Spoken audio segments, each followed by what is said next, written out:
வணக்கம். செய்தி சாப்பிட்றீங்க. வணக்கம் நண்பர்களே, எல்லோரும் எப்படி இருக்கிறீங்கள்? நாங்கள் இன்றைய பதிவில் சலாட் சாஸ் செய்கிறதுக்காக என்னுடைய நண்பி ஃப்ளோரினா வந்திருக்கிறாங்க. ஏற்கனவே அவங்கள நீங்கள் ஷார்ட் வீடியோவில் பார்த்துருப்பீங்க. மிகவும் சுவையாக இருந்தது இந்த சலாட் சாஸ். அதை எப்படி செய்யலாம்னு சொல்லி பார்க்கலாம் வாங்க. தோட்டத்தில் இருந்து நாங்கள் பெப்பர்மின்ட் எடுக்கிறோம், ஒரு 4 இலை. மற்றது வந்து ஸ்னிட் லாவுக்குன்னு சொல்லி ஜெர்மன் மொழியில் சொல்கிறது. இந்தியாவில் இருந்தால் விளைவிச்சு இங்கே வருதுன்னு சொல்லி நான் நெட்டில் படித்தேன். oregano இதெல்லாம் வந்து காஞ்சதும் விற்கிது கடையில், அதுவும் நீங்கள் பாவிக்கலாம். நாங்கள் தோட்டத்தில் இருந்தபடியே அதை எடுத்து பாவிக்கிறோம். எடுத்த இந்த இலைகள் எல்லாத்தையும் நாங்கள் மிகவும் குட்டியாக வெட்ட வேணும். நானும் இவங்களும் ஒரே இடத்துல வேலை செய்கிறோம். உங்களுக்கு சிலவளை தெரிந்திருக்கும், நான் கிழமையில் ஒரு நாள் ஒரு ஸ்வீஸ் ரெஸ்டாரண்ட்டில் வந்து ஸ்ரீலங்கா சாப்பாடு வந்து சமைக்க போகிறது. அவங்க வந்து எனக்கு உதவியாக எல்லாம் செய்து தருவாங்க. அவங்க இன்றைக்கு வந்து உங்களுக்காக சலாட் சோஸும் இன்னும் ஒரு ரெசிபியும் செய்தாங்க. அதை வந்து நான் இன்றைக்கு சலாட் சோஸை உங்களுக்காக அப்லோட் பண்ணுகிறேன். எல்லாம் நல்லா குட்டியாக வெட்டி ஒரு பவுலுக்கு போடுறாங்க பாருங்கள், ஒரு கிண்ணத்துக்குள்ளே. வந்து ஒலிவ் ஆயில் வந்து 5 சாப்பாட்டு கரண்டியால் 5 கரண்டி எடுக்கிறாங்க. ஒலிவ் ஆயில்னா கூட பாவிக்கணுமாம் சலாட் சோஸுக்குன்னு சொல்கிறாங்க. அதாவது வந்து ஃப்ரெஷ்ஷாக வந்து எடுத்ததாம், அது வந்து காய்ச்சிற இல்லைன்னு சொல்லி. அது வந்து நல்லதாம் உடம்புக்கு, பச்சையாக சாப்பிட்றது. அதில் அவ்வளோ சத்து உடம்புக்கு சேருமாம் என்று சொல்கிறாங்க. அப்புள் வினாகரி எடுக்கிறாங்க 3 கரண்டி. நீங்கள் அப்புள் வினாகரிக்கு பதிலாக தேங்காயில் வர வினாகரி அல்லது உங்களுக்கு என்ன வினாகரி இருக்கோ அல்லது தேசி ஜூஸும் போடலாம், அதாவது லெமன் ஜூஸும் அதுக்கு பதிலாக போடலாம்.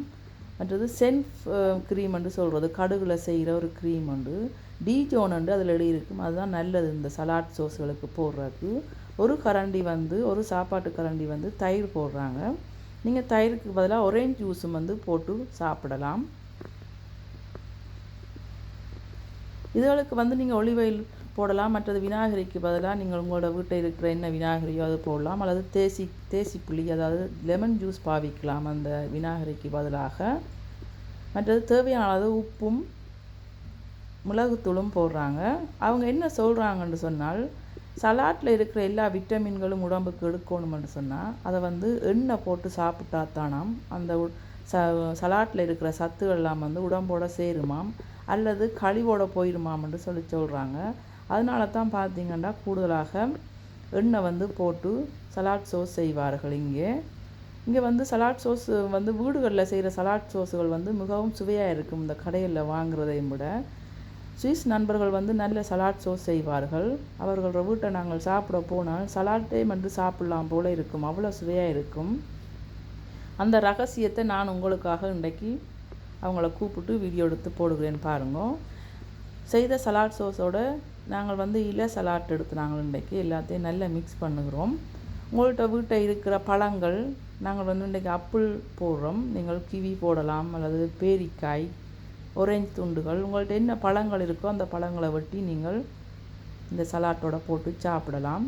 அதே மாதிரி நீங்கள் ஏற்கனவே பார்த்துருப்பீங்க என்ன வீடியோக்களில், விதைகள் மற்ற நட்ஸுகள் எல்லாம் வந்து ரோஸ்ட் பண்ணி போட்டு அதையும் வந்து அதோட சேர்த்து சாப்பிடலாம். அல்லது கடையிலையும் ரோஸ்ட் பண்ணி அப்படியே பக்கெட்டாக விற்கிது. ஆனால் நீங்கள் செய்து மொறு போட்டு சாப்பிட்டால் நல்லா சுவையாக இருக்கும் சாப்பிட்றதுக்கு.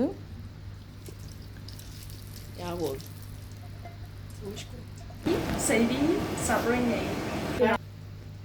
என்னுடைய சேனலில் நீங்கள் பார்த்துருப்பீங்கள், யூரோப் சமையல்களை வந்து யூரோப் நண்பர்களை வச்சு சமைச்சு போட்டுக்கொண்டு இருக்கிறேன். அதே வகையில் இன்னும் தொடர்ந்து வீடியோக்கள் வர இருக்கிறது. என்னுடைய வீடியோக்கள் பிடிச்சிருந்தா லைக் பண்ணுங்கோ, ஷேர் பண்ணுங்கோ. ரொம்ப பிடிச்சிருந்தா சப்ஸ்கிரைப் பண்ணி ஆதரவு தாருங்கள். தொடர்ந்து இன்னும் ஒரு அழகான வீடியோவில் சந்திக்கிறேன். நன்றி, வணக்கம்.